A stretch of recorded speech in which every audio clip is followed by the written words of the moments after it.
Back in the day, though, families had very different methods and materials for capturing personal memories in home movies.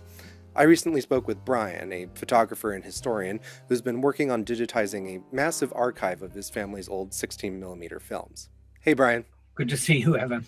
As an example of how things used to be, Brian told me about how his grandparents recorded these little vignettes of everyday life on their 16mm film camera, and how every New Year's Eve his grandfather would set up the projector and narrate them for the family. And he would project on the wall and tell us stories about what they were doing, and they're real time capsules. One thing Brian mentioned that really got me thinking was how different it was to shoot on film back then. We've talked about how the materials were precious, right? You only had so much film in your camera.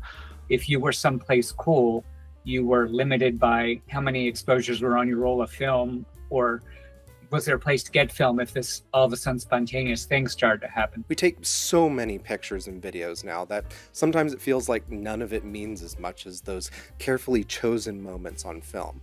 When it's this simple to take 20 pictures of the same moment, we then unintentionally add the labor of sorting through them later to pick the best one.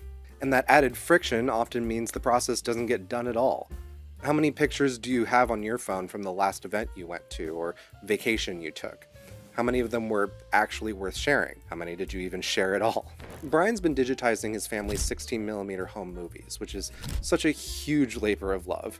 Analog film has essentially infinite resolution, so when you're able to digitally scan it at a high resolution like Brian is doing, you're preserving an incredible amount of detail, but to do that is not easy and required some help. I was lucky enough to find my grandmother's and grandfather's 16mm home movies, and I won a grant last year to get them scanned at 2K. These films Brian is achieving are indeed fascinating and personal time capsules from a specific era and place. For example, he told me about finding footage of his mom's Christmas in 1946, Halloween parties with these incredible vintage costumes, and even rare clips of his grandfather, who was usually behind the camera, tending bar at a party. The coolest stuff, though, from a historical perspective, might be the footage his grandfather shot while in the Navy. Soldiers relaxing and playing games in places like Hawaii and Alaska. Now you're seeing all the soldiers when they had their moments to kick back, and seeing the youth of them, and so that's very interesting. Talking to Brian really drove home the importance of not letting these kinds of artifacts disappear. For those of you watching who have old home movies or other analog media,